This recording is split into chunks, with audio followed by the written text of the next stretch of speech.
약할 때 강함 되시네. 나의 보배가 되신 주 나의 모든 것. 주 안에 있는 보물을 나는 포기할 수 없네. 주 나의 모든 것. 예수 어린 양 존귀한 이름. 예수 어린 양 존귀한 이름. 십자가 죄사하셨네. 주님의 이름 찬양해. 주 나의 모든 것. 쓰러진 나를 세우고 나의 빈잔을 채우네. 주 나의 모든 것. 예수 어린 양 존귀한 이름. 예수 어린 양 존귀한 이름. 아멘. 기도하겠습니다. 은혜로우신 아버지 감사합니다. 오늘도 우리를 사랑하셔서 훈련의 랑소 인도하시고 요한복음의 말씀을 같이 상고하게 하셔서 감사합니다. 오늘도 말씀을 날 때 그 말씀들이 살아있는 말씀이요 생명의 말씀이 될 수 있도록 성령님 도와주옵소서. 시종을 주님께 맡겨오며 예수님의 이름으로 감사하며 기도합나이다. 아멘. 네, 이 시간에는 우리 요한복음 보도록 하죠. 교재 133페이지 133페이지 보시면 요한복음의 그 서론적 이해가 나오게 되어지는데요. 1제목 133페이지입니다. 헬라의 원전에서 보면 제목이 카타 요한넨이라고 되어 있어요. 그 말은 요한에 의한이라고 되어 있죠. 그러니까 이 요한 복음을 기록한 저자의 이름을 따서 붙여졌다라고 이렇게 보면 되겠어요. 그리고 이 복음이라고 하는 말은 유앙겔리온이라고 하는 말, 유앙겔리온이라고 하는 그 복음이란 말을 붙여서 요한 복음이다라고 우리가 볼 수 있고요. 저자는 뭐 잘 아는 것처럼 우리가 요한이라고 할 수 있겠죠. 그러니까 초대교회에서부터 이것은 요한이 기록됐다라고 확정을 했습니다. 물론 본서 안에는 요한이 썼다는 말이 없어요. 그럼에도 불구하고 본서에 보면, 본서를 보면 분명 저자가 예수님의 행적과 사역을 직접 목격한 자가 썼을 거라는 거예요. 그 내용을 보면 이걸 보지 않고는 쓸 수 없는 내용들이 많아요. 그리고 예수님의 사랑하시는 제자라고 자기를 소개를 하고 있거든요. 자, 이럴 때 예수님의 사랑하는 제자가 누굴까요? 바로 12사도 중에 한 사람이죠. 바로 그 사람이 누구냐? 사도 요한이란 말이에요. 그러면서 다른 사도들의 이름은 다 쓰면서 자기 이름은 직접 쓰질 않아요. 자기 이름을 안 써. 이게 얼마나 그가 겸손한지 아시겠죠. 자기 이름을 안 쓰고 그냥 자기 이름을 써야 될 때면 주님의 사랑하시는 제자 이렇게만 표현을 하고 있습니다. 그러면 이래 사도 요한은 누구냐? 아버지가 세베대예요. 세베대고 어머니는 살로메죠. 그러니까 세베대와 살로메 사이에 태어난 아들이죠. 그의 형이 누구냐? 야고보 사도예요. 야고보 사도고 요한은 그 야고보의 동생이죠. 그의 가정은 부유한 편에 속해요. 그래서 많은 싹군들이 있고 또 배도 있고, 그래서 고향은 베세다, 베세다 부근인 걸로 우리가 알 수 있고요. 원래 이제 사도 요한은 누구냐면 세례 요한의 제자였어요. 세례 요한의 제자였다가 세례 요한이 예수님을 가리켜서 보라 세상 죄를 지고 하나님의 어린 양이로다 라고 외치잖아요. 그 말씀을 듣고 와 이게 진짜 메시아구나 라고 해서 세례 요한의 제자였다가 예수님의 제자로 전향한 어떤 그런 사람이라고 볼 수 있습니다. 그러니까 잘 갈아탄 거죠. 그러니까 엉뚱한 데 갈아타면 안 됩니다. 정상적인 교회 다니다가 신천지로 갈아타고 또 하나님의 교회로 갈아타면 안 돼요. 차라리 신천지에서 갈아타서 교회를 와야지. 그죠? 그래 요한은 그러니까 세례 요한이 잘못됐다는 말이 아니에요. 세례 요한의 제자였지만 그가 예수님을 만나고 나서 예수님의 제자가 된 사람이다라고 할 수 있죠. 그래서 사도 요한은 예수님의 수제자 베드로와 자신의 형인 야고보와 더불어 예수님의 총애를 가장 많이 받은 제자입니다. 그래서 변화산상에 올라갈 때 데려간 제자가 이 세 제자고요. 또 야이로의 딸 고칠 때도 특별히 데려간 애제자, 믿을 수 있는 제자 셋 중에 하나였다라고 볼 수 있습니다. 그러나 이 세례 요한은 그의 형 야고보와 함께 우레의 아들 보아너게라고 하는 이런 별명을 받기도 했어요. 왜냐하면 성질이 하도 급해가지고 열정적이고 급해요. 그래서 너는 벼락의 아들이다 이렇게 예수님께서 하도 얼마나 성질이 급했으면 야 너 벼락의 아들이다 라고 이름을 붙여줬겠어요. 또 그는 예수님의 십자가 운명하시기 직전에 예수님께서 자기 어머니를 맡겼던 제자가 누구냐? 요한이에요. 그죠? 요한아 이제 오늘부터 네 어머니다. 이제 네가 보살펴라 라고 부탁한 제자. 그러고 보면 예수님이 가장 신뢰하고 믿었던 제자, 바로 그게 사도 요한이었다라고 볼 수 있는 거죠. 그래서 그는 나중에 별명이 붙어졌어요. 그게 뭐냐면 사랑의 사도라는 별칭이 붙어요. 예수님 당시에는 벼락의 아들이라고 하는 별명이 붙었던데 나중에 그가 예수님의 사랑을 너무 많이 받아. 그러니까 그 사랑을 받고 나서야 이게 바뀌어서 이젠 사랑을 베푸는 사도가 돼. 그래서 전설에 의하면 이 사도 요한이 나중에는요 너무 힘이 없어서 걸어갈 힘도 없어서 제자들이 이렇게 뜸에다가 이 강대상에 이렇게 앉혀놓으면 설교 내용이 그랬대요. 사랑해라. 사랑이 최고다. 사랑이 제일이야 라고 이 사랑만 얘기했대요. 다른 설교할 힘이 없으니까. 그래서 이 사랑의 사도라고 하는 이름이 붙어져 있다라고 볼 수 있어요. 또 오순절 이후 사도 요한은 베드로와 더불어 초대교회 설립에 가장 핵심적인 역할을 했습니다. 그래서 바울은 요한을 가리켜서 기둥이다, 기둥 같은 인물이다, 그렇게 표현을 하기도 하고요. 초대교회의 많은 전승들에 의하면 요한은 그의 노년을 에베소 교회에서 설교와 저술 등으로 일생을 보내다가 도미티아누스 황제 때 기독교가 한참 박해를 할 때 그가 반모섬으로 유배되어집니다. 반모섬에 유배되었다가 이제 거기서 요한계시록을 저술하게 되는 이런 부분들을 보게 됩니다. 그래서 사도 요한은 본서 외에도 요한 1, 2, 3서 또한 요한계시록을 기록한 그런 부분이라고 이렇게 볼 수 있고요. 그가 도미티아누스 황제 때 붙잡혔다가 반모섬에 갇히죠. 그 다음에 도미티아누가 죽고 그의 뒤에 있는 네르바 황제 때 그가 풀려나게 돼요. 그래서 마지막 죽을 때까지 에베소 교회에서 거기서 목회를 하다가 거기서 생을 마무리했다라고 이렇게 기록을 하고 있습니다.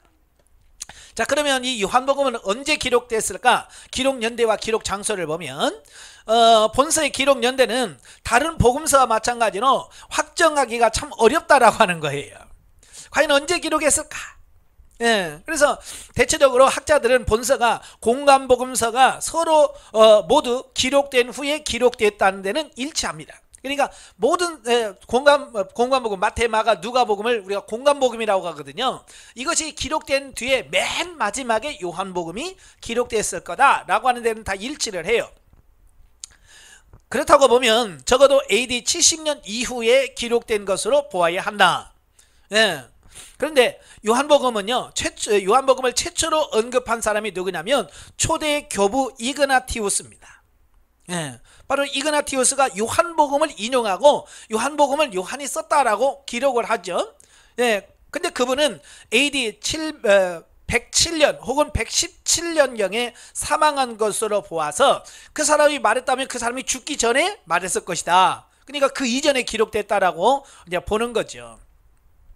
또 1935년에 로버트에 의해서 발견된 라이렌즈 단편에서 본서의 일부가 수록되어 있는데요. 이 책은요 AD 135년 이전에 기록된 것으로 우리가 봐요. 자, 이런 점에서 봤을 때 이 기록 연대는 공간복음서 작성이 완료된 AD 70년 이후부터 요한이 반모섬에 유배된 AD 95년 이전에 쓰여졌을 가능성이 크다라고 보는 거예요. 그리고 본서에는 예루살렘 함락에 대한 암시가 전혀 없다는 점, 그리고 요한이 에베소로 건너간 것은 사도 바울이 에베소를 방문한 이후에 훨씬 이후인 점들을, 여러 상황들을 이렇게 살펴봤을 때 아마 AD 85년에서 90년경에 기록될 것으로 우리가 보지요. 그리고 기록한 장소는 어디냐? 바로 소아시아 지역의 중심지라고 할 수 있는 에베소 교회에서 기록했을 것이다 라고 추정을 할 수 있습니다. 그러면 왜 썼을까? 이제 기록 동기와 배경이죠. 1차적으로 이 수신인인 요한이 사역했던 에베소 교회를 중심으로 한 소아시아 교회의 성도들이 1차 수신자들이겠죠. 자, 그들 중에는 유대인 출신의 성도들이 있었지만 이방인 출신의 성도들도 있었다는 거예요. 그런데 교회 안에 이방인들과 유대인들이 같이 섞여서 교회를 이루고 있습니다. 그런데 그때는 이 로마 정부로부터 엄청난 핍박이 있었어요. 네로 황제 이어서 도미티아누스 황제 때 엄청난 교회 핍박이 있습니다. 그뿐만 아니라 또 유대교 나름대로 또 열심히 또 교회를 핍박했어요. 그러니까 교회는요, 로마 정부로부터 핍박을 받지요. 유대교로부터 핍박을 받지요. 같은 유대인으로부터 핍박을 받지요. 예, 그래 여러 또 내부적에서 또 이단들이 생겨서 이단들이 교회 공격하지요. 그러니까 이 교회는요, 정치적으로 종교적으로 또 교회 내부의 이단 때문에 정말로 많은 혼란이 빠지는 거예요. 그럴 때 이걸 정립해 줘야 될, 신학적으로 이걸 정립해 줘야 될 필요성이 있었다는 거예요. 그래서 요한이 이 요한복음을 기록했다는 겁니다. 그래서 먼저 유대인 출신의 성도들은 이제 주로 구약과 신약과의 관계, 그리고 유대교와 기독교의 관계 미정립 문제로 큰 갈등을 겪어야겠습니다. 오순절 직후에 예수를 믿는 교회 공동체와 유대 공동체가 별로 큰 문제가 없이 병존했으나 시간이 갈수록 그 갈등이 첨예하게 노출되었습니다. 그러니까 초기에는 유대교와 기독교가 같이 회당에서 또 성전에서 같이 예배 드리고 그랬어요. 찬송도 하고 기도도 하고 했어요. 근데 이 시간이 점점 갈수록 이게 이제 분리가 되어지는 거예요. 유대교와 기독교가 갈라설 수밖에. 왜? 다르니까. 기독교는 예수 그리스도가 메시아요, 구원자라고 믿는데 그들은 그게 아니라고 하니까 자꾸 부딪히는 거예요. 부딪히다 보니까 점점 갈라질 수밖에 없었다라고 하는 겁니다. 예. 그러면서 본서를 기록할 무렵쯤 보면 유대인 성도들, 그러니까 유대교에 다녔다가 기독교로 개종한 성도들, 이제 그들이 예수님에 대한 신앙을 고백하면서 그들이 전통적으로 속해 있던 유대인 공동체로부터 단호한 추방 조치를 당했고 또한 하나님을 믿지 않은 자로 간주되었다. 그러니까 유대교에서 추방하는 겁니다. 너는 유대교도 아니야, 너 유대인도 아니야 라고 해서 교회 추방해버리는. 그러니까 많은 유대인들이 기독교로 개종했다가 유대교로부터 출교를 당하고 쫓겨나는 이런 상황이 이어진 거예요. 그리하여 사도들은 이들에게 예수님은 하나님의 아들이시므로 그분을 믿는 것이 곧 하나님을 믿는 것과 동일함을 확인시켜줘야 해요. 그렇죠? 유대인들은 왜 하나님을 믿어야지, 왜 너 예수를 믿냐, 이런 거거든요. 그죠? 왜냐하면 유대교는 어디 유일신 하나님만 섬기거든요. 여호와 하나님만이 참신이라고 하는데, 기독교는 아니에요. 하나님도 믿지만 하나님의 아들 예수 그리스도가 우리의 구세주야. 그걸 또 믿단 말이에요. 그러니까 유대교 입장에서 왜 너 신이 둘이냐, 왜 하나님이 둘이냐라고 공격하는 겁니다. 그때 사도 요한이 예수님을 섬기는 것이 곧 하나님을 섬기는 거야. 네, 이렇게 예수님을 변증하는 거예요. 아시겠죠? 예. 그리고 주님이 주신 신약은 구약과 다른 것이 아니라 구약을 확장 계승한 것이며 주님의 성육신 강림으로 구약 시대가 신약 시대로 발전되었음을 확인시켜야 하는데, 예. 그러니까 신약과 구약을 이 사도 요한이 이렇게 연결시켜 주는 겁니다. 구약의 말씀이 바로 신약 예수 그리스도를 예표하고 예수 그리스도가 구약을 성취하신 분이고, 이어준단 말이에요. 구약과 신약이 뚝 떨어진 게 아니라 예수 그리스도를 통해서 연결되어지고 이어진다, 이걸 말씀해 주려고 하는 거예요. 그리고 오히려 유대인이 구약 전체가 아니라 일부 내용만을 유대 민족의 입장에서 인본주의적으로 곡해하여 바로 그 구약을 주신 하나님과 동등한 하나님의 아들이신 예수님께서 구약의 내용을 성취하시고 새로 주신 신약의 복음을 받아들이지 않는 오류에 빠진 것을 변증해 줄 필요가 있었다는 겁니다. 그러니까 바로 예수가 누구냐? 구약에서 이렇게 예언되어지고 말씀하신 그분이야. 그러니까 그분을 믿는 것이 구약을 믿는 건데, 너는 왜 구약을 받아들이면서 왜 그걸 곡해하고 오해하느냐는 거예요.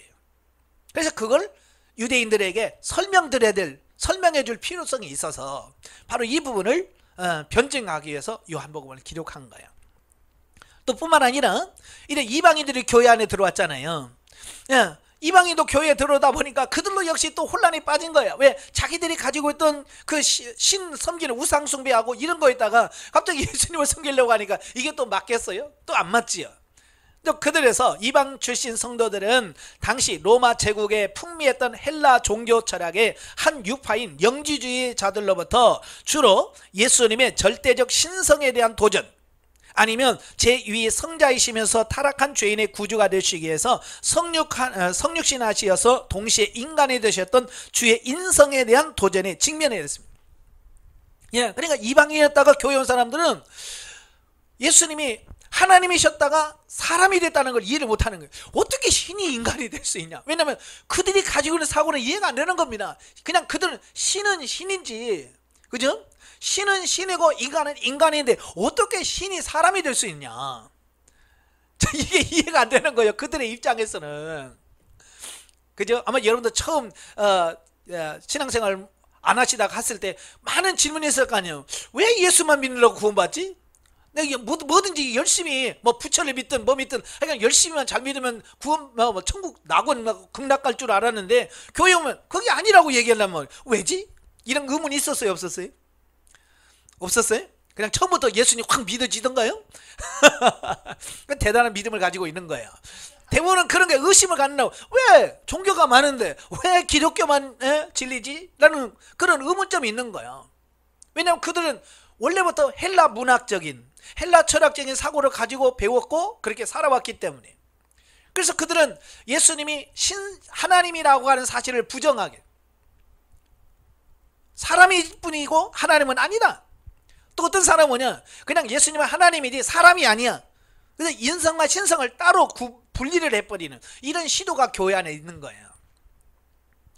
그래서 이 헬라 사상에서 유래한 영지주의자들의 분파로서 성육신하신 예수 그리스도의 인성을 부인하는, 즉 가연설을 주장하는 케린티아파가 있습니다. 자, 이 가연설이라고 하는 건 뭐냐면 하나님이 인간이 되신 게 아니라 가열, 그렇게 보였을 뿐이라는 겁니다. 그러니까 하나님이 인간이 된 게 아니고 그냥 인간의 모양으로 이렇게 와서 인간이 된 것처럼 보였을 뿐이 인간이 된 게 아니야, 이렇게 주장을, 이게 가연설이에요. 그 다음에 또 반대로 예수님의 신성을 부인하는 에비온파가 있습니다. 그들은 그냥 인간이지 하나님은 아니야, 우리 똑같은 인간이야, 그냥 선지자 중에 조금 우리보다 좀 뛰어난 선지자 중에 하나일 거야 라고 받아들이는 파가 있어요. 그러니까 교회 안에 이 두 파가 있습니다. 그러니까 우리는 뭐예요?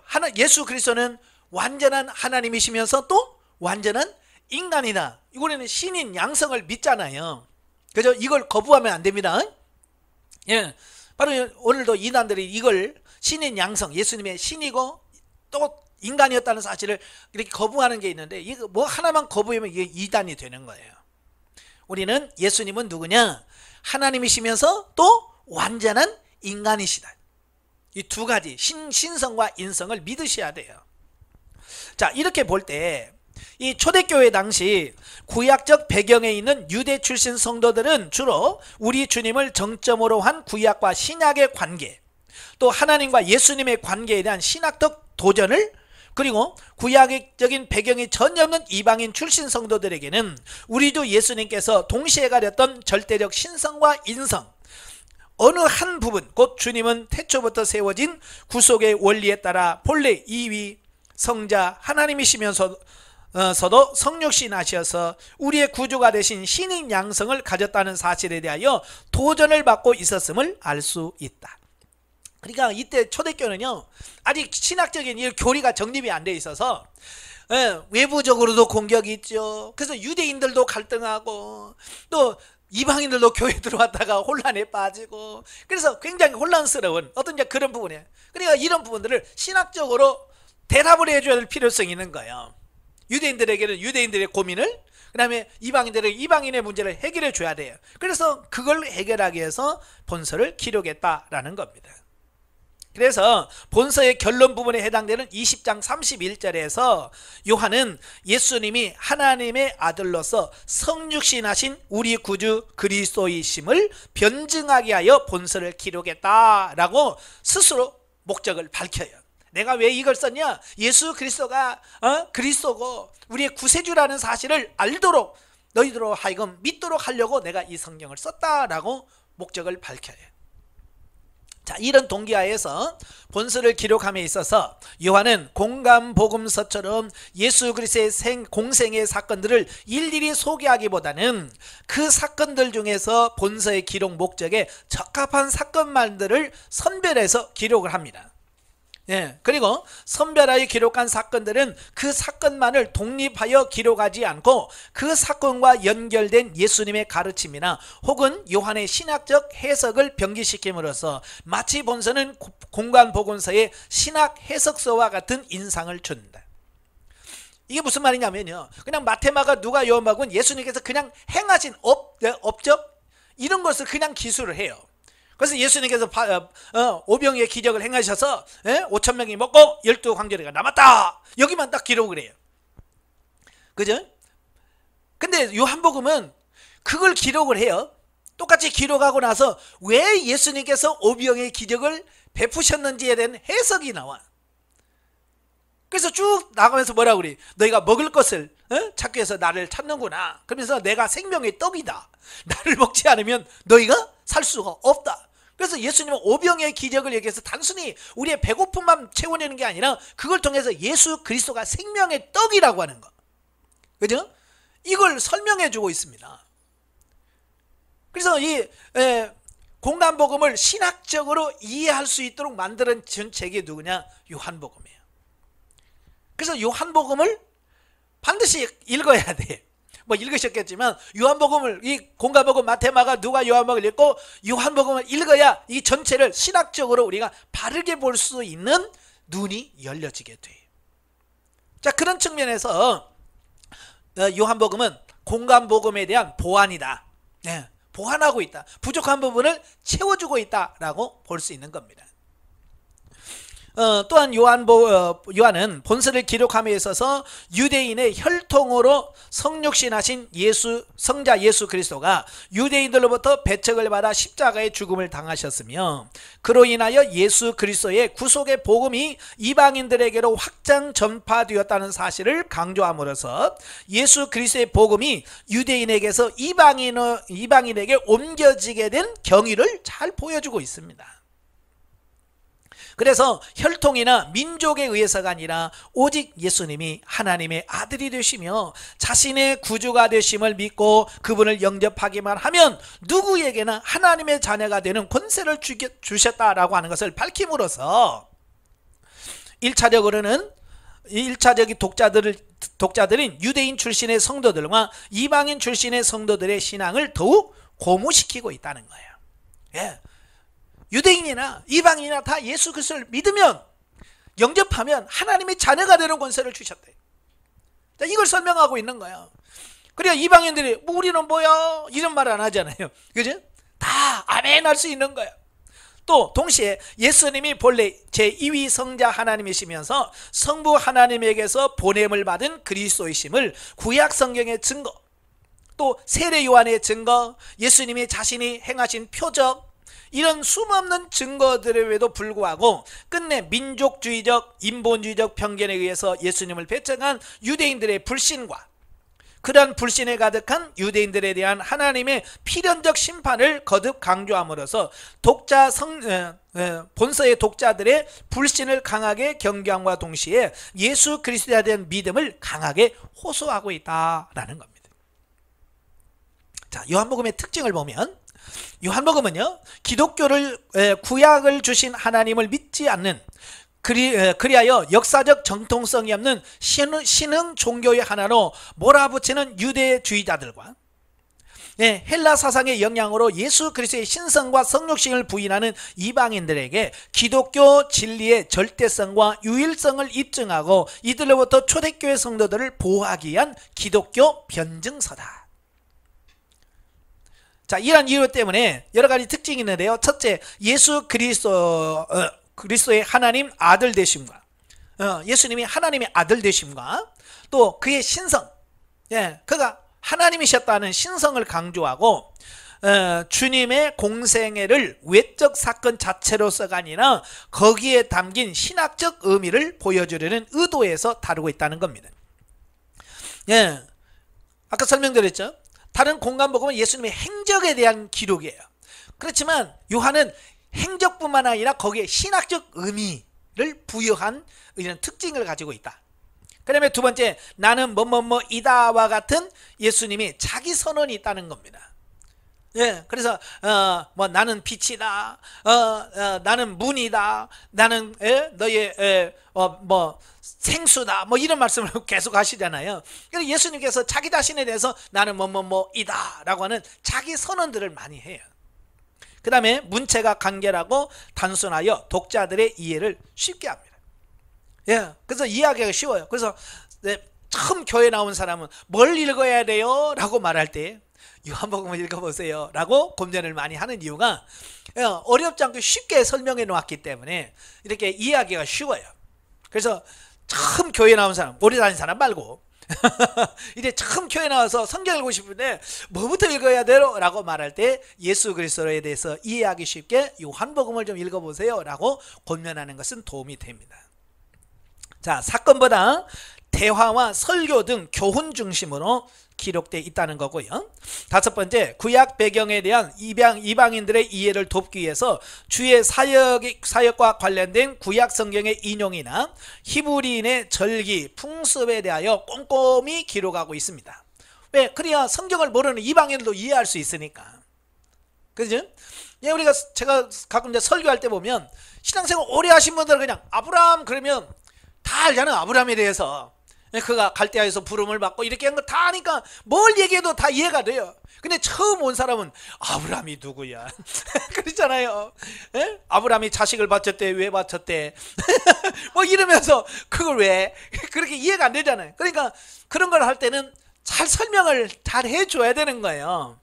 그죠? 그러니까 신앙생활 오래 하신 분들한테 설교할 때는 참 편해요. 왜? 너무 잘 알아들으니까. 근데 초신자들에게는 그렇게 하면 못 알아먹으니까 또 설명을 해야 되니까 초신자들은 이해가 쉽겠지만 오래 신앙생활 하신 분들은 아유 그 다 아는 걸 왜 또 얘기 안 돼? 또 이렇게 할 수 있는 거예요. 그러니까 이 교회라는 것은 뭐 초신자부터 젖 먹는 애기부터 내일 모레 천국 가실 분까지 교회 다 모여 있잖아요. 그렇잖아요. 그러니까 설교하기가 참 어려운 게 그런 거예요. 이렇게 딱 따로 모여서 예를 들어서 50대만 모여라, 뭐 10대만 모여라 그러면 쉽잖아요. 그래서 다 모이는 게 이게 어려운 거예요.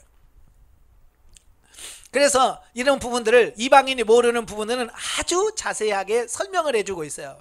그래서 이방인도 쉽게 이해할 수 있고 그렇게 한 거죠. 그 다음에 6번 빛, 어두움, 생명의 떡, 참 포도주 등 상징적인 표현들이 참 많이 등장을 합니다.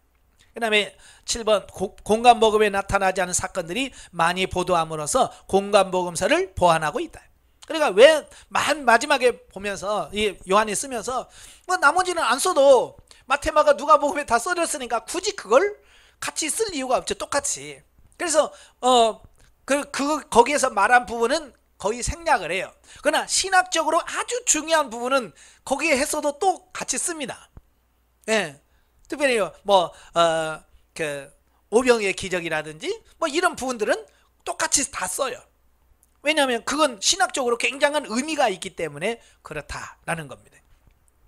141페이지에 보시면 신학적 이해를 봅니다.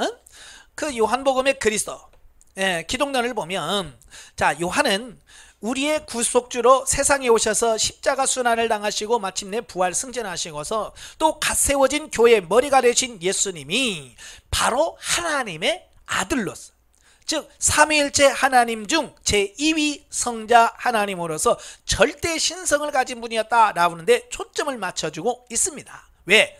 아까도 말한 것처럼 영지주의자들 중에 어떻게 신이 사람이 될 수 있냐, 이걸 부정적인 인식을 갖고 있는 그들에게 이건 아니다. 예수님은 원래 하나님이셨다. 그 하나님이 바로 우리 인간이 되셨다라고 하는 것을 강조하기 위해서 바로 예수님의 성육신에 대한 부분을 굉장히 많이 강조를 합니다. 즉 요한은 죄인이 죄를 대속하기 위하여 십자가 순환을 받으신 예수 그리스도를 다름이 아닌 바로 제2위 성자 하나님으로 소개하고 있는 겁니다.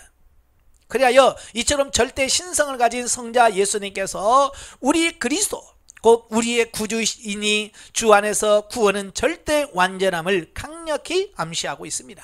바로 2위 되신 그분이 이루어놓으신 구원이 잘못될 리가 있냐 이거예요. 확실하다. 이것을 말씀해주고 있는 거예요. 자, 이런 사실은 먼저 본서에 보도된 예수님의 직접적인 자기 선언들에서 잘 나타납니다. 그래서 내가 곧 생명의 떡이다. 또 나는 세상의 빛이다. 나는 양의 문이다. 나는 선한 목자라. 또 나는 부활이요 생명이요. 나는 또 길이요 진리요 생명이다. 내가 참 포도나무다. 이런 부분들을 확실하게 말씀해주고 있죠. 또 예수님께서 행하신 7대 표적이 나타나게 되어지는데요. 그 7개 표적들과 또 예수님을 목격한 사람들의 증언, 과연 하나님이셨다다, 하나님의 아들이다 라는 백부장의 고백이라든지 뭐 이런 이방인들의 고백들을 계속 써놓음을 통해서 이런 이방인들을 통해서 그 예수님이 하나님의 아들인 걸 직접적으로 고백하는 것을 통해서 확증하고 있는 거예요.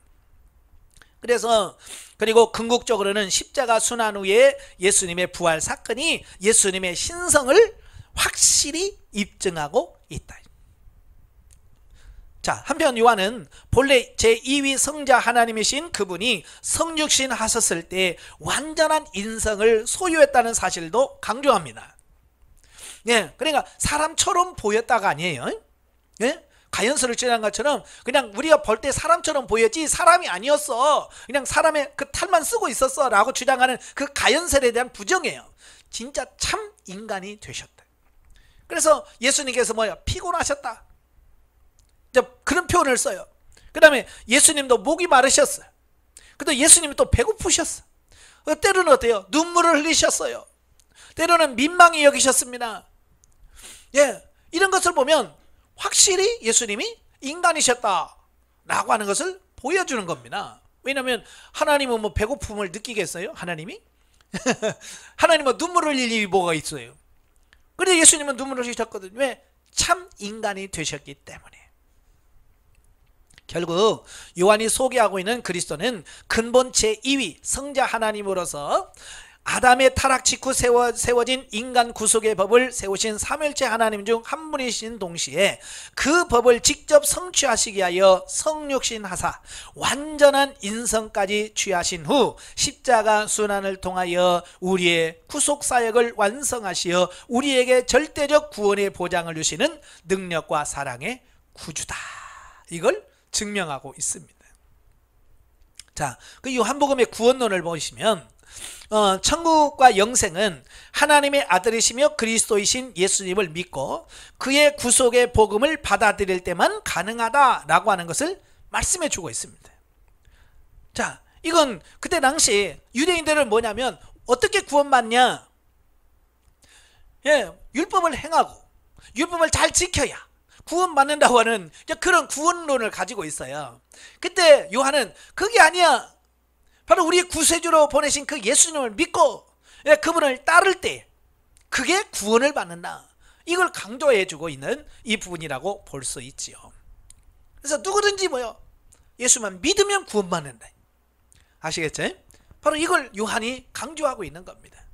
그 다음에 요한복음의 종말론을 보면 우리가 지금 이 세상에 살고 있지만 우리는 이 세상에 속한 자가 아니라는 걸 말씀해 주고 있어요. 우리가 이 땅에 살지만 이 땅이 목적지가 아니고 이 땅을 위해서 사는 존재가 아니라는 거예요. 항상 천국의 소망을 잃지 않아야 한다라고 하는 것을 가르쳐 주고 있습니다. 그래서 예수님께서 14장에서는 내가 간다. 네? 내가 가는 이유는 뭐냐? 내가 너희가 들어올 처소를 예비하러 내가 간다. 그래서 예수님은 이 땅에 계시지만 항상 어디다 소망을, 천국에다 소망을 두도록 제자들에게 가르치는 겁니다. 그래서 오늘날 이 세상에 사는 저와 여러분들에게 그냥 땅에 것만 놓고 그냥 언제나 아파트 이러지 말고 예, 천국에서 주님의 나를 내가 들어가 살 집을 마련하고 계시는데, 예? 그래서 그 천국의 소망을 두고 살아야 된다라고 하는 것을 보여주는 겁니다. 아시겠죠? 그래서 달란트 비유라든지 뭐 이런 비유들은 뭐요? 전부 다 뭐요? 하나님의 나라에다 소망을 두고 살아야 될 우리들의 삶을 보여주고 있습니다. 그래서 우리가 이 땅에 살지만 이 땅에 속한 자가 아니라고 하는 것. 그리고 이 땅에 우리가 살아가는 목표가 분명해야 됩니다. 이 땅이 아니에요. 예, 이 땅에서 뭐 200살 사는 게 목적이 아니. 죄 짓고 가려면 빨리 가는 게 낫다니까요. 그죠? 이 땅에서 오래 살면서 죄만 지려면 빨리 가는 게 나아. 왜? 죄 지면 그만큼 심판이 크니까. 하루라도 빨리 죽어야 그 죄를 그만큼 덜 짓고. 그렇잖아요? 그러니까 죄 지려면 빨리 죽는 게 나아요. 그 왜 오래 살아야 되느냐? 네, 하늘의 상급을 쌓으려고. 내가 진리 생명을 살려면 내가 많이 행해야, 예? 많이 살아야 그만큼 상급이 쌓이니까. 그래서 우리 영성훈련 받으시면 오래 살아야 돼. 아시겠죠? 그 죄 짓고 그러려면 빨리 가. 주님, 내 생명을 취하소서. 내가 살다 보니까 죄만 짓네요. 그럼 빨리 데려가 달라고 그래야 돼. 근데 우리는 이제 앞으로 지금 가면 천국에 가서 개털모자밖에 못 쓰잖아요. 뭐 살아놓은 게 있어야지. 뭐 진리생명 산 게 뭐 있어요. 내 기도했다고도 맨날 죽고 썩을 것만 구했지요. 내 자식 축복해 주세요. 내 뭐 직업 축복해 주세요. 내 사업 축복해 주세요. 맨날 그러다가 이 지금까지 살았잖아요. 천국의 건 아무것도 없이. 이제부터라도 하나님 어떻게 살기를 원하십니까? 그래서 정말로 하루를 살아도 하나님이 원하는 진리 생명을 살아야 나중에 하나님 앞에서 부끄러움 당하지 않은 구원을 받게 되어집니다. 그러면 요한복음의 성령론 4번입니다. 공간복음 중에서 성경 중에서 이 성령론에서 가장 잘 설명해 준 성경이 요한복음이에요. 특별히 이제 14, 15, 16, 17장까지 성령에 대해서 쫙 설명해 주고 있거든요. 자, 예수님께서 부활 승천하신 후에 보혜사 성령을 보내주실 것을 약속하셨죠. 예, 그리고 뭐라 그래? 성령 안에서 당신의 성도들과 내가 너와 함께하겠다. 누구를 통해서? 성령을 통해서 내가 너희와 함께 해주겠다고 하는 언약 약속을 해주십니다. 그리고 20장 22절 예수님께서 부활하시고 처음 제자들에게 나타나셨죠. 예? 마가다락방에 나타나셔. 그래서 제자들에게 평안할지어다. 그리고 뭐라 그래요? 숨을 내쉬면서 가라사대 성령을 받으라. 그러죠. 예, 그만큼 성령 받는 게 중요하다는 것을 말씀해 주고 있습니다. 그래서 보혜사 성령은 성도들 마음속에 내주하시면서, 예, 우리 안에 영 안에, 예, 내주하십니다. 그래서 예수님께서 가르친 모든 것을 생각나게 하시고, 성령님이 내 안에서 하시는 일이 뭐예요? 생각나게 하시는 거예요. 생각나게 하셔요. 그러니까 여러분이 기도하면 성령께서 뭐예요? 여러분 안에서 생각나게 하시는 겁니다. 예, 과거의 죄도 생각나게 하시고 또 앞으로 하나님의 뜻이 뭔지를 생각나게 하시고, 예? 이렇게 생각나게 하시는 게 누구예요? 성령님의 사역이에요. 그 다음에 뭐예요? 진리 가운데로 인도하시며 하나님 주님 어떻게 살까요? 라고 이제 성령께서 나를 어떻게 살아야 되는지를 진리로 인도합니다. 그 다음에 능력을 주시사, 예, 우리의 은사와 능력을 부어주신 분이 누구예요? 성령님이십니다. 또 하나님의 나라와 그의 의를 위해 살도록 만드십니다. 그러니까 우리가 성공적인 그리스도인의 삶을 살려고 하면 반드시 뭐가 있어야 돼요? 성령 충만하셔야 돼요. 이게 성령 충만하지 않으면 살 수가 없습니다. 그래서 저와 여러분이 매일같이 하나님 내 안에 성령으로 충만케 하시옵소서. 그래서 성령의 지도와 인도를 따라서 내가 오늘도 살게 해 주옵소서라고 기도하셔야 되는. 그러니까 성령이 없이는 우리가 바르게 살 수 없습니다. 자, 5번 요한복음과 현대성도. 요한은 예수 그리스도의 신성과 성육신에 대한 오해, 그리고 예수님을 기점으로 한 구약이 신약으로의 발전 및 구속사적 시대 변화에 대한 오해로 말미암아 기독교 신앙 정립에 많은 혼란을 겪고 있는 자들을 염두에 두고 본서를 기록했다고 그랬어요. 자, 이것은 오늘날 우리 성도들에게 있어서 건강한 신앙생활을 위해서는 삼위 하나님의 구속사역에 대한 올바른 지식을 갖는 것이 얼마나 중요한가를 보여주고 있습니다. 예. 그래서 이거 성경을 아는 게 중요한 거예요. 하나님께서 어떻게 우리를 구원해 주시는가 라고는 그 구속사를 정확하게 알아야 돼. 이걸 모르니까 어때요? 이단이나 사이비에 넘어가는 겁니다. 예수 외에는 구원자가 없다고 그래. 그런데 아직도 이만희가 구원자인 줄 알고 이긴 자라고 하니까 거기 가서 거기 가면 안 죽는데, 육체가 죽지 않고 영원히 산대. 그럴까요? 제가 전에도 예언했지요. 반드시 죽어요. 왜냐? 성경에서 이미 말씀했어요. 히브리서에서 한 번 죽는 건 사람에게 정하신 것이래. 안 죽으려고 거기 가서 다 죽어요. 어쨌든 또 뭐 장길자가 또 뭐 하나님이라고 해서 하나님을 어머니라고 불러. 참, 왜냐? 이 성경을 모르니까 그런 거야. 성경을. 그러니까 왜 그런데 속아 넘어가는가? 근데 거기 가는 사람이 누구요? 목사, 장로, 권사들이 나름대로 안다고 하는 사람들이에요. 공부했다는 사람들이에요. 근데 분별력이 없고요. 아는데 제대로 몰라서 그래. 요한복음만 제대로 읽었어도, 요한복음만 제대로 알았어도 그냥 다 그 거짓인 걸 다 알게 돼요. 근데 요한복음 한번 제대로 안 읽었다는 얘기야. 아시겠지? 오늘 가서 요한복음 제대로 한번 읽어봐요. 그래야 여러분도 속아 넘어가지 않아요.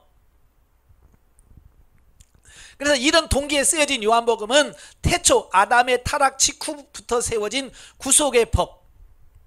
3장 15절에 하나님께서 아담에게 약속하잖아요. 내가 여자의 후손을 통해서 너희를 구원해 주겠다고 약속합니다. 그때부터 계속해서 뭘 얘기하고 있어요? 예수 그리스도, 여자의 후손 예수 그리스도에 대해서 쫙 구약 성경 전체 내용이 뭐예요? 오실 예수님, 우리를 구원하러 오실 예수 그리스도에서 말씀한 게 구약이에요. 아시겠죠?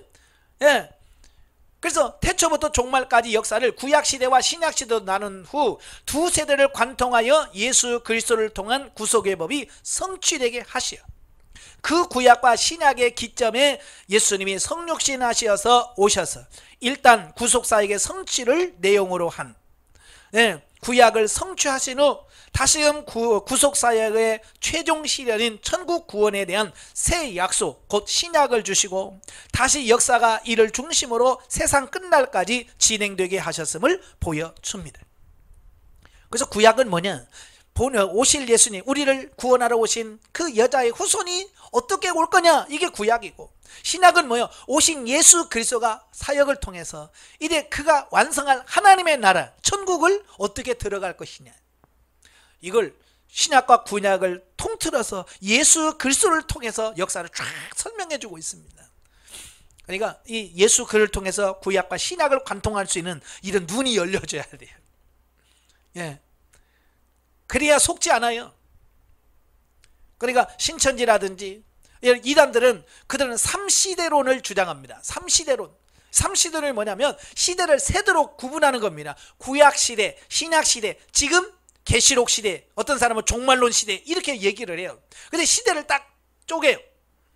그래서 구약에는 여호와 하나님으로 사역을 하셨고 그 여호와 하나님이 신약시대에 와서 예수님의 이름으로 사역했다.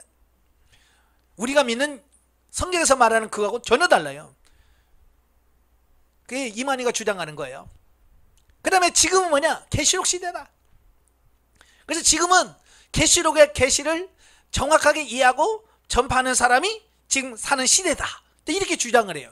이 삼시대론자들은 다 뭐냐면 자기를 신격화하려고, 교주를 신격화하려고 하다 보니까 삼시대론을 주장합니다.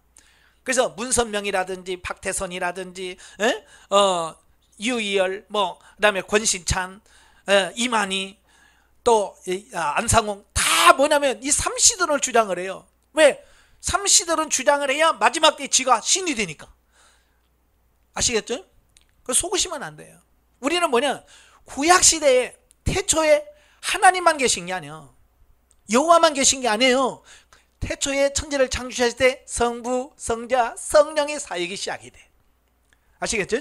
그러니까 예수님께서 그냥 하나님은 구약의 여호와로 사역하셨다가 예수님 신약시대와 예수의 이름으로 바뀌어서 그 하나님이 이제 예수님의 이름으로 바뀌어서 사역했다? 아니에요.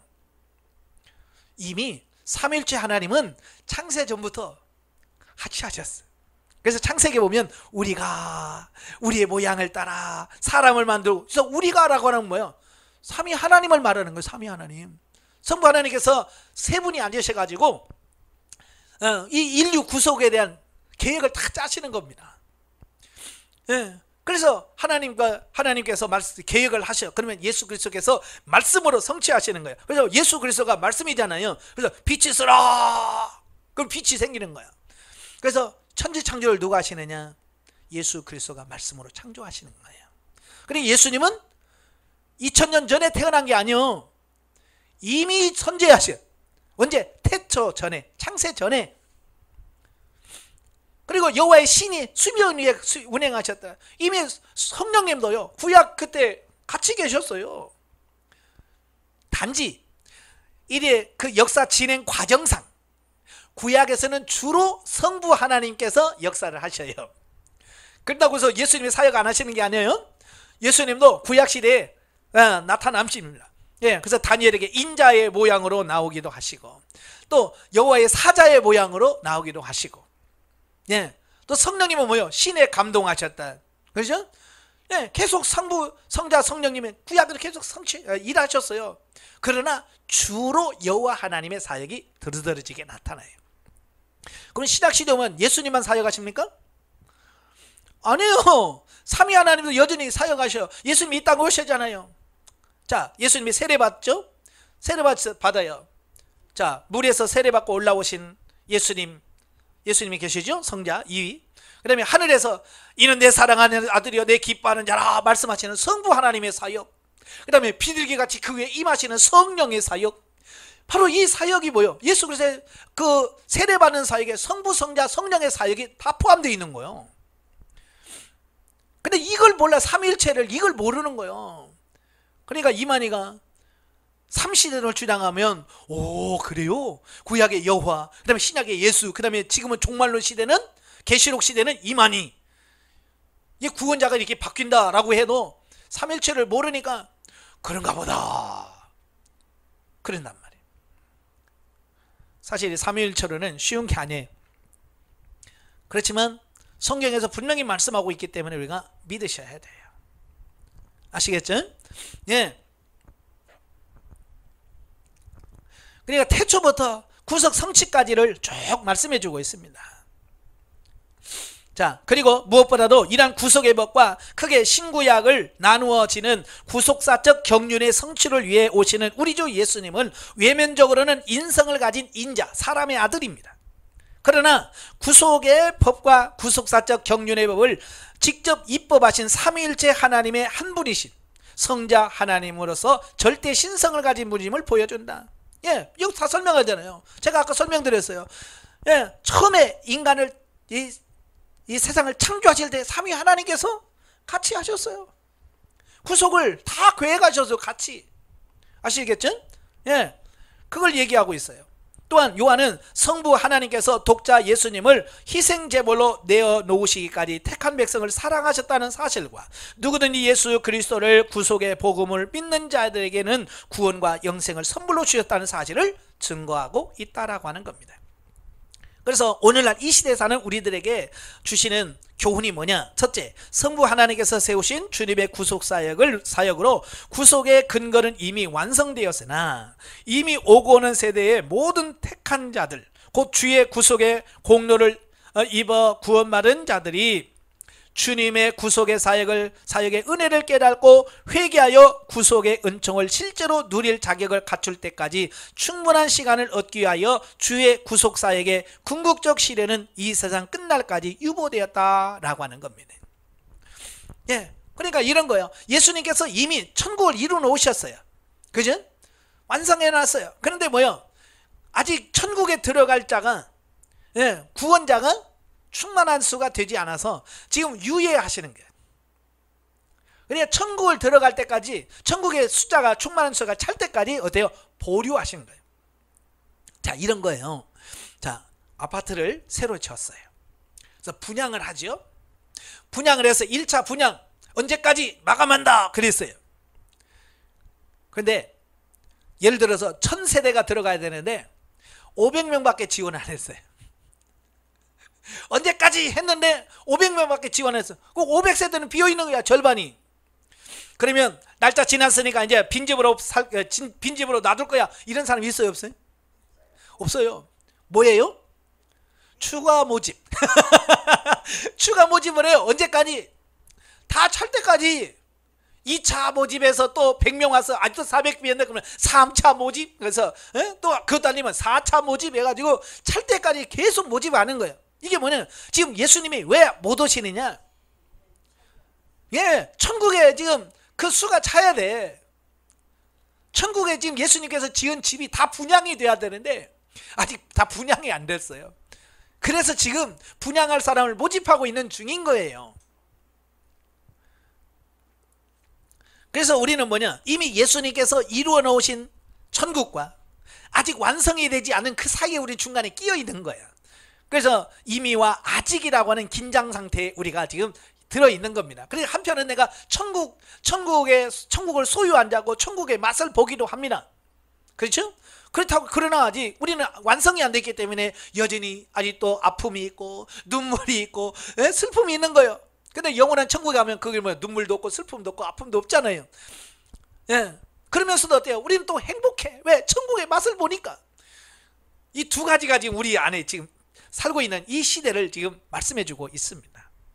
그 다음에 두 번째, 우리는 오직 하나님의 말씀, 곧 로고스 그 자체이신 예수 그리스도 안에서 창조주 하나님에 대해 또한 인간의 정체와 삶의 참 목적에 대해서 올바로 깨달을 수 있다. 그러므로 우리의 신앙과 삶과 생각과 뜻이 모두 그리스도 중심으로 이루어지지 않으면 안 된다. 모든 구원의 핵심이 예수 그리스도를 통해서 이루어지기 때문에 우리가 예수 그리스도 중심으로 살아져야 된다. 3번, 삼위일체 하나님에 대한 올바른 지식 여부는 우리의 믿음의 근거를 위협할 수도 있다.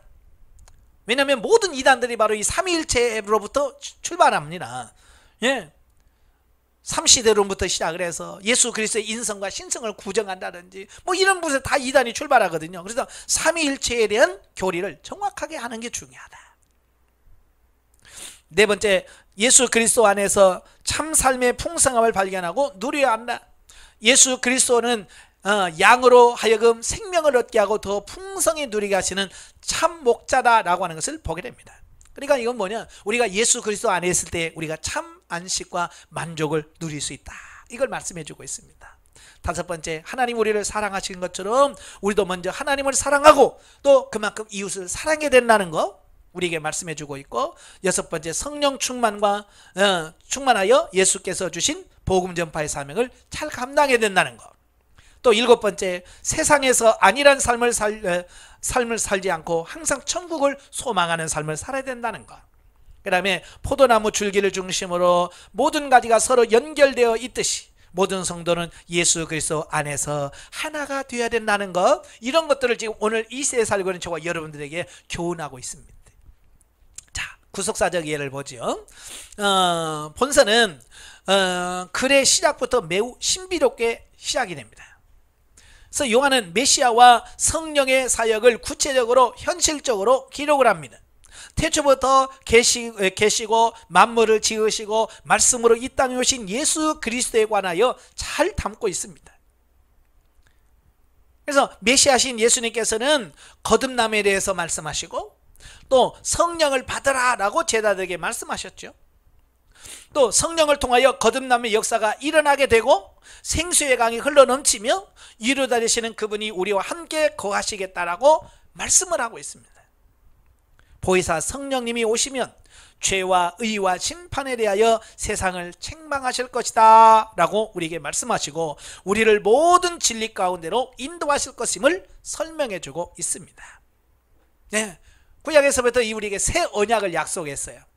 네, 예레미야 31장에 보면 새 언약을 주겠다. 근데 그 새 언약이 뭐냐? 예수 그리스도의 십자가를 통한 우리의 구원과 성령을 보내주시고 성령을 통해서 하나님의 말씀을 지켜 행할 수 있도록 만들어 주겠다고 하는 것이 뭐냐? 새 언약의 핵심이에요. 그 새 언약이 예수님을 통해서 오순절 성령님을 통해서 어때요? 실제가 되어지잖아요. 구약은 예언이지만 우리는 뭐야? 이미 성취된 삶을 우리는 살고 있는 거예요. 아시겠죠? 그러니까 이 시대에 태어난 게 너무 감사한 거예요. 저는 성경 읽다가요, 참 이 시대에 태어나고 이 시대에 산다는 게 너무 큰 복이에요. 만약에 제가 구약에 태어났으면 어떻게 했을까요? 예? 만약에 구약 시대에 여러분 2000년 전에 대한민국을 살아봐요. 하나님이 있다는 것도 모른다며 그렇잖아요. 하나님이 있다는 것도 모른다며 여기서 불교에서 계속 그게 진리인 줄 알고 계속 그러다가 구원받지 못하고 죽었을 거예요. 근데 이 시대에 태어나서 구약에서 예언되어진 그 성령님을 경험하고 체험하고 구원에 대한 확신을 갖고 있다는 게 얼마나 큰 복이에요. 어떤 분은 이 시대가 이렇게 잘 사는 나라에 살아서 너무 행복하다 그러는데 그게 아니에요. 바로 이 복음의 진리가 우리에게 적용되어지고 우리를 통해 사라지는 이 시대에 살고 있기 때문에 감사한 거지. 구속의 적용. 본서는 위에서 나타난 구체적인 사건들이 성령을 충만히 받음으로 이루어질 것을 말씀하시며 우리가 사는 삶의 현장에서 늘 성령을 사모하고 그분의 지도와 인도를 받아 살아야 함을 하나님의 말씀 안에서 제시해주고 있다라는 겁니다. 예. 그래서 성령 충만함은 어떤 사역을 위해서가 아니라 우리 모든 삶 속에서 필요한 거예요. 그래서 매일같이 우리가 성령 충만함을 위해서 사셔야 돼. 자, 영적 이해를 보죠. 우리는 예수 그리스도의 생명의 사역을 통해 눌린 자가 자유케 되고 눈먼 자가 눈을 뜨고 저는 자가 걷게 되는 놀라운 역사가 나타나는 것을 본서를 통해서 쉽게 볼 수 있다. 예수님의 사역은 영적인 소경들인 우리들에게 적용되어 육신적인 사람이 주님으로 인하여 영적인 사람으로 고쳐지는 역사가 나타난다. 그러니까 예수님께서 이 땅에 살면서 많은 질병을 고쳐주셨어요. 근데 단순히 육신의 질병을 고치는 걸로만 머물면 안 돼요. 예수님께서 그걸 고쳐줌을 통해서 뭘 말씀하시려고 이제 하셔야 돼. 그래서 예수님께서는 그 병자를 고쳐주면서 신학적으로 왜 그런 일을 설명해 주고 있어요. 그러니까 예를 들어서 여리고의 그 소경을 고쳐주면서 뭐라고 그래요? 영적인 소경에 대해서 말씀을 하시는 거예요. 그러니까 예수님께서 소경, 맹인을 고쳐주신 것은 뭐예요? 영적인, 오늘도 이 세상에 살면서 영적인 눈이 어두워져서 영적에서 분별하지 못하고 보지 못하는 우리들에게 영적인 눈이 떠야 될 것을 우리에게 말씀해 주고 있는 겁니다. 그러니까 단순히 육신만 고치는 걸로 목적이 두면 안 돼. 38년 된 병자가 있습니다. 38년 됐어요. 이건 뭐예요? 하나님을 믿지만 하나님의 말씀대로 살지 못하는, 전혀 하나님의 뜻대로 살지 못하는 우리들의 모습을 그대로 보여주는 겁니다. 오늘 우리도 마찬가지예요. 명목상 그리스도인들이 얼마나 많아요. 그렇잖아요. 하나님의 일하고 제대로 신앙생활 안 하는 사람은 얼마나 많습니까? 야, 38년 된 나 중풍병자와 같은 거예요. 근데 주님께서 뭐래요? 일어나 걸어가라. 오늘 우리가 하나님의 일하고 그렇게 중풍병자처럼 아무것도 하나님의 일을 하지 못하는 우리들에게 주님께서 뭘 말씀하셔요? 오늘부터 너 주의 일 해라, 순종해라 라고 하는 명령이거든요. 근데 이런 걸 모르니까 오늘도 자꾸 치유 목회 한다고 해서 맨날 병자 놓고 믿습니다 하고 막 병만 고치려고 애를 쓰는 겁니다. 며칠 전에 어느 분이 저한테 전화가 왔어요. 목사님 치유 사역 하셔요? 그러더라고요. 저는 안 해요 그랬어요. 왜냐하면 이야기가 복잡한 건. 근데 그분이 왜 묻는지를 아니까. 영적인 치유에 대해서 얘기했으면 제가 예 하지요 라고 했을 거예요. 근데 그분은 치유 목회하세요 라고 말할 때 그 치유는 무슨 치유예요? 육신의 질병 치유. 맨날 안수하고 능하고 요걸 목적으로 하는 거예요. 그래서 안 합니다 제가 그랬어요. 영성사역은 목적이 육신 치료하는 게 아니에요. 그렇다고 해서요 영성훈련하면서 육신의 치유가 안 된다는 얘기가 아니에요. 영적으로 성장하게 되면요 육신의 질병도 자연적으로 치유가 돼요. 왜? 그걸 통해서 영적인 것으로 끌어가시려고 하나님이 계획하신 바가 있기 때문에 영이 해결되면 육신의 문제 자연스럽게 해결되는 이 부분을 보게 되는 거예요. 예. 그래서 영적으로 성장을 하게 되면 육신적인 질병도 자연스럽게 뭐 고쳐주세요 안 해도 고침받는 경우가 많아요. 예. 또 물질 축복 주시옵소서 안 해도 영적인 문제가 풀리니까 하나님께서 물질을 주셔. 그죠? 똑같이 일 안 한 것은 예나 지금이나 똑같아. 근데 주머니에 채워지는 거 보면 달라. 느끼시죠? 얘들은 똑같아요. 뭐 옛날에도 놀았고 지금도 놀아. 근데 옛날에는 맨날 돈 왜 돈이 없어? 그랬죠? 근데 지금 뭐요? 이 상황이 뭔지 모르지만 호주머니에 돈이 있어. 지갑에 돈이 있어. 통장에 돈이 있어. 왜? 우리가 영성훈련 통해서 뭐요? 심고 거두는 걸 배우셨잖아요. 하나님 어떻게 할까요? 물질을 심으니까.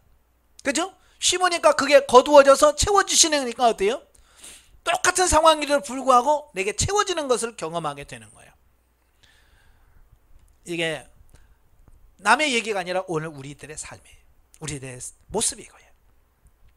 본서를 의하면 이를 도우시는 분이 누구냐? 성령님이라고 말해요.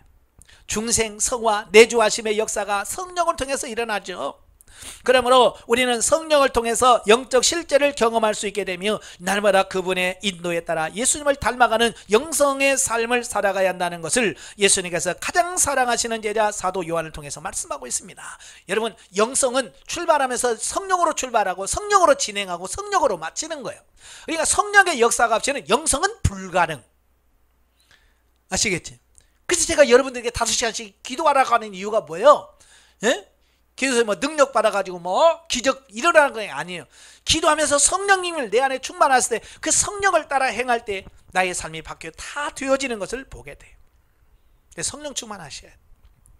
예수 그리스도의 말씀 그 자체이며 하나님이시다. 우리가 날마다 자기를 부인하고 성령을 쫓아 그분을 닮아갈 때 비로소 진리의 말씀대로 살 수 있게 된다는 사실을 깨닫게 됩니다. 아멘. 자, 오늘 본문 이에 1장으로 가지요. 자, 1장은 하나님의 아들의 성육신과 세례 요한의 증거 및 예수님의 초기 제자들에 대한 말씀이에요. 1절부터 5절까지는 예수님의 신성과 선제성에 대한 말씀이죠.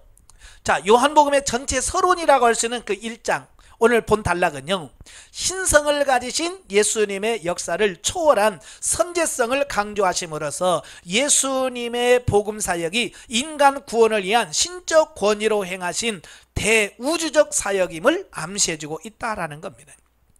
그러니까 요한복음은 시작하면서 서두부터 예수님의 신성, 또 예수님의 선제설, 이걸 이야기하고 있어요. 아까 다 설명드렸지만 왜 그러냐? 그때 당시 영주주의자들로부터 예수님의 신성을 부정하고, 예수님의 인간이 이제 사람이 어떻게 인간이 신이 될 수 있어? 라고 하는 예수님의 신성을 부인하는 도전을 받아요. 그러니까 그런 도전에 대해서 아니야, 예수님은 이미 창세전, 여기서 태초에라는 말이 나오죠. 태초에 엔아르케라고 하는 말인데요, 창세기 1장 1절에도 태초에 하나님이 천지를 창조하시니라 그랬죠. 여기서 태초에라는 말은 우리 한국말로 똑같아. 창세기 1장도 태초고 요한복음도 태초로 시작하는데요, 말이 틀려요. 창세기의 태초에라고 하는 말은 하나님이 천지 창조하기 시작하는 그 시작점을 말해요. 그러니까 여기 땅이라고 하죠. 이제 하나님이 천지를 창조하실 때 여기 땅 안에 그 역사가 시작되는 그 그걸 창세기는 베레시트, 태초에라고 이야기를 해요. 그런데 이 요한복음의 엔아르케라는 말로 시작되어 있거든요. 헬라어 엔아르케라고 하는 이 태초에라고 하는 말은 그 창조 이전을 말하는 거예요. 그러니까 창세기 1장의 태초보다도 훨씬 더 앞선, 그러니까 이 땅을 창조하시기 이전에 이미 예수님은 계셨다. 그걸 설명하고 있는 거예요. 예, 말씀으로 계시니라. 말씀이 계셨다는 거예요. 그리고 그 말씀이 천지를 뭐 하셨다? 창조하셨다 그랬죠. 그래서 창세기 1장에 보면 뭐라 그래요? 빛이 있으라 라고 하시니, 예? 말씀하시니까 된 거예요. 근데 그 말씀이 누구요? 성자 예수. 그래서 이 천지 창조를 누가 하시나? 예수 그리스도가 하신 거예요. 많은 분들이 그래요. 예수님은 2000년 전에 태어나셨다고. 아니에요. 예수님은요 이미 창세 전에 존재하신 분이에요. 그런데 그분이 우리를 구원하시기 위해서 육신으로 2000년 전에 오신 거예요. 2000년 전에 예수가 없다가, 그죠? 그 전에 예수가 없다가 예수가 새로 생긴 게 아니란 얘기예요. 아시겠죠? 예. 그래서 바로 예수님의 선제설, 그분이 하나님인 신성을 우리가 아셔요. 그래서 한편 예수님은 성자 하나님으로 호칭을 하지 않고 말씀으로 묘사한 것은 문자 그대로 예수님이 성육신하기 이전에는 말씀의 형태로 존재했다는 것이 아니라 예수님께서 성육신 이전의 단계에서 인간과 하나님 사이의 중개자로, 특히 계시의 전달자로서의 활약하셨음을 강조하기 위함이다 라는 겁니다. 그러니까 형태가 없이 그냥 말씀으로만 존재했다는 말이 아니라 구약에서부터 하나님의 메시지를 전달하는 계시 전달자로서 예수님이 계속 사역하셨다는 것을 보여주려고 말씀이다 라고 표현했다라고 하는 겁니다. 그래서 구약에서 보면 그래요. 우리 인간에게 하나님의 계시를 전달하는 주의 사자가 있어요. 네? 주의 사자. 그게 누구요? 바로 예수 그리스도예요. 성신하기 이전에 예수님이 주의 사자, 하나님의 사자로 나타나셔서 하나님의 말씀을 전달해 주는 겁니다. 다니엘서에 인자와 같은 이가 그랬죠? 인자가, 그렇죠? 그 인자가 누구요? 바로 예수 그리스도예요. 그래서 예수님이 이 땅에 계시면서 자기를 가리켜서 스스로 뭐라고 그래? 인자라고 표현하고 있습니다. 왜? 구약에서 이미 다니엘에서 인자로 표현하셨기 때문에 바로 구약의 역사에서는 그 인자가 바로 나야 라는 그런 의미예요. 즉 예수님을 말씀으로 묘사하는 것은 예수님이 성육신 하시기 이전에는 음성으로만 또는 말씀에 해당되는 헬라어 원어인 로고스가 가진 문자적 뜻대로 전 우주에 내재한 신적 이성의 형태로만 있었다는 뜻이 아니라 그가 부단히 말씀의 사역을 통하여 이 세상과 접촉하셨음을 강조하고 있다라는 겁니다. 아시겠죠? 그러니까 예수님은 이미 그 이전에도 계속 존재하셨고 말씀의 사역을 통해서 예수님의 자신의 존재를 계속해서 나타내 보이고 계셨다, 그 얘기를 하고 있습니다. 자, 6절부터 18절까지면 예수님의 성육신과 증거자 요한의 등장. 자, 본달락은 말씀이 육신이 되어 임하신, 즉 초월적 신성을 가지신 예수님께서 육신을 입고 인성을 취하신 사실에 관한 보도를 하고 있습니다. 다른 복음서들은 모두가 다 예수님의 성육신, 그러니까 탄생 사건을 있는 그대로 보도하고 있는데 치중을 합니다. 그죠? 이렇게 예수님께서 마구간에서 태어나셨다. 자, 이 태어난 사실에 대해서 역사적인 사실만 말씀해주고 있습니다. 그러나 요한복음은 뭐예요? 예수님의 선구자 세례 요한의 등장과 성육신하신 사건의 신학적 의의와 목적, 그리고 성육신하신 주님에 대한 세상의 전반적인 반응, 그러니까 빛으로 오셨지만 그들이 거절했다. 자, 이런 거 또 함께 암시적으로 우회적으로 표현하고 있다라고 하는 겁니다. 아까 제가 서론에서 설명드렸지만 요한은 본래 예수님을 만나기 전에 누구의 제자였다고요? 세례 요한의 제자였어요. 근데 세례 요한이 예수님을 가리켜서 세상 죄를 지고 가는 하나님의 어린 양이다 라고 선포하죠. 증거합니다. 그 증거를 듣고 예수님을 따르게 됩니다. 그래서 세례 요한에 대해서 누구보다도 잘 알고 있는 사람이 누구요? 요한이에요. 왜?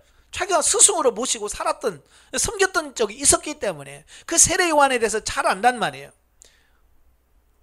그리고 세례 요한이 예수님을 메시아로 인정하여 증거하면서 특히 주의 본성 제2위 성자로서의 하나님의 독생자이신 사실을 증거하였음을 강조하고 있어요. 예. 말씀이 세상에 오면 그런 하나님의 독생자라는 거예요. 예. 하나님의 아들이라는 겁니다. 자, 19절부터 34절까지 보면 예수님에 대한 세례 요한의 증거들, 자 보면은 세례 요한의 증언, 또 하나님의 인준을 통해 예수님이 그리스도이시며 하나님의 아들이심을 증거하고 있습니다.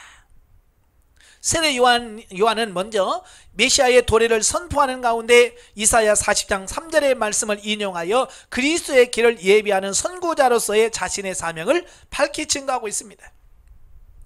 예, 그렇죠. 많은 사람들이 세례 요한이 네가 그리스도냐? 왜냐면 그가 하는 사역을 보면 구약에서 예언한 그 그리스도의 사역과 매우 유사한 점이 많아요. 그러니까 네가 그리스도냐? 그러니까 뭐라고 그래요? 나는 아니다. 나는 단지 그분의 길을 예비하는 자다. 네, 나는 그의 길을, 그분의 가는, 그분이 메시아의 길을 예비하고 준비하는 자지 나는 그가 아니다 라고 얘기합니다. 그냥 맞아 그러면 많은 사람들이 아이고 그리스도여 섬길 텐데 그러잖아요. 많은 사람이 막 대접할 텐데. 그러니까 사도 요한은, 세례 요한은 자기가 해야 할 그 사명이랄까요, 소명, 이게 뭔지를 정확하게 알고 있는 사람이에요. 예, 그러니까 자기는 주의 길을 예비하는 자지, 예, 메시아가 아니거든요. 오늘날도 마찬가지예요. 우리가 교회에서 사역을 할 때 내가 어떤 사명을 가지고 우리 교회에 존재하는가, 이걸 잘 기억을 하셔야 돼요. 가끔 보면 그래요. 장로인데 목사가 하는 일을 자기가 하려고 그래. 그죠? 어쩌면 권사가 목사 할 일을 하려고 그래. 그래서 교회에서 막 목회라고 막 부딪히는 거야. 여러분, 교회에서도 장로 갈 일이 따로 있고 목사 갈 일이 따로 있고 권사 갈 일이 따로 있는 거예요. 이걸 구분하고 정확하게 자기 역할을, 이걸 아는 게 중요한 거예요. 이걸 모르니까 어때요? 자꾸 다른 사람이 하는 것을 내가 침범하려고 하는 거예요. 예, 장로는 뭐요? 예, 성도들을 치리하는 거예요. 치리가 뭐예요? 성도들이 잘 보살펴서 그들이 바른 길로 잘 가고 있는가, 그것을 보살펴서 잘 가도록 돕는 역할을 하는 게 장로가 할 일이지. 목회하면 안 돼. 여러분도 마찬가지. 가끔 저한테 막 상담하면서 우리 자기 교회가 이래요 그러면서 이 교회를 엎어야 된다고 막 그러고 막 그래요. 그럼 제가 그랬죠. 아니 그 교회는, 예? 목사님, 담임 목사님 맡겨서 이렇게 하는 건데 왜? 예? 권사는 권사로서만 일만 하면 되지요. 근데 그 자기 그 바운더리를 자꾸 넘어가려고 그래. 안 돼요. 세례 요한도 마찬가지예요. 다른 사람 막 부추겨. 네가 그리스도냐? 막 그래서, 예? 그래 그러기만 하면 이제 그리스도를 다 믿어. 그런 판인데도 요한은 자기의 역할이 뭔지를 정확하게 알고 있어서 나는 아니다. 나는 단지 그분의 길을 예비하는 자다. 자기 역할을 정확하게 아는 사람이에요. 여러분도 여러분의 역할을 정확하게 아셔야 돼요. 자, 이었고, 이러한 세례 요한의 태도는 사람들로 하여금 모든 관심과 기대를 메시아에게만 두도록 만들기 위함이다. 예, 자기에게 초점을 맞추면 안 돼. 예, 자기에게 초점을 맞추면 안 돼. 우리가 이제 영화나 드라마를 보면 주인공이 있고 그 주인공 옆에 조연들이 있어요. 이 조연은 하는 역할이 뭐예요? 주인공을 이렇게 탁 빛나도록 만드는 역할을 하는 거예요. 그죠? 근데 이 조연들이 주인공보다 막 더 뛰어나게 막 해버리면 누가 주인공이야? 그렇게 되면 이거 뭐야? 이렇게 되어지는 거야. 정확하게 주인공이 딱 있으면 모든 조연들은 다 주인공이 빛나도록 떠받치는 역할을 하는 겁니다. 그래서 그 역할을 너무 잘하면 나중에 조연상, 나무 조연상, 여우 조연상, 이 사람은 너무 주인공을 잘 드러나게 잘했다. 이제 이렇게 해서 조연상을 받는 겁니다. 예, 우리도 마찬가지예요. 내가 꼭 주인공이 될 필요는 없어요. 역사의 주인공은 예수 그리스도고 우리는 조연이에요. 세례 요한처럼. 그래서 예수 그리스도만 높여주면 돼. 내가 주인공 되려고 하면 안 돼. 이윽고 예수님께서 자신에게 나오심을 보자 세례 요한은 그토록 기다리던 메시아가 예수님이 나왔잖아요. 그러니까 그분을 세상 죄를 지고 온 하나님의 어린 양이로다 하고 세상 사람들에게, 예? 메시아를 증거하고 됩니다. 그러면서 그를 뭐라고 그래? 이는 성령을 세례를 주, 나는 물로 세례를 주지만 이분은 불로 세례를 베풀 것이다 라고 증거합니다. 그리고 뭐라고 그래? 이는 하나님의 아들이라고 증명합니다. 그래서 세례요한은 예수님에 대하여 아주 명확하고 정확하게 설명을 쫙 합니다. 35절 51절까지면 예수님의 처음 제자들, 자 보면은 그리스도 대신 예수님께서 공생의 사역을 본격적으로 시작하기에 앞서서 제자들을 부르시죠. 예, 그래서 제자들을 곧 사도라고 하죠. 이 사도라고 하는 말은 부르심을 받은 자, 하나님 예수님께서 사역을 하기 위해서 불러 모은 자들을 가리켜서 사도라고 합니다. 바로 이들은 예수님의 복음 전파에 있어서 보조적인 사역을 담당합니다. 그러나 예수님께서 부활하고 승천하신 이후에는 이제는 뭐요? 보조 역할이 아니라 예수님의 증언자로서, 예수 그리스도의 사역에 대한 죽으심과 부활에 대한 증언자로서 이제 전면에 나서게 되고요. 이제 교회를 세우고 또 교회를 부흥시키는 전면에 나서는 부분이 되게 됩니다. 자, 저들은 예수님께서 인간 구속을 위하여 성육신 하신 것과 대속의 죽음을 당하시고 부활 승천하셨음을 처음부터 끝까지 곁에서 지켜보았기 때문에 이를 온 세상에 능력 있게 증거할 수 있었던 산 증인이었다라는 겁니다. 자, 이게 중요한 겁니다. 제자들이 목숨을 걸고 순교하면서까지 예수님을 증거한 이유가 뭐예요? 자기들이 직접 봤거든요. 자기들이 직접 들었거든요. 자기 직접 경험했거든요. 예수님 만났고요. 그러니까 그게 거짓이 아니죠. 그러니까 너 이거 하면 죽는다? 죽여라. 내가 거짓말하냐? 나는 본 걸 말한다. 자신 있게 증언할 수 있는 거예요. 오늘도 마찬가지예요. 우리가 자신 있게 예수 그리스도를 증거하지 못하는 이유가 뭐예요? 내가 경험해보지 않아서 그래요. 그래서 확신이 없는 거예요.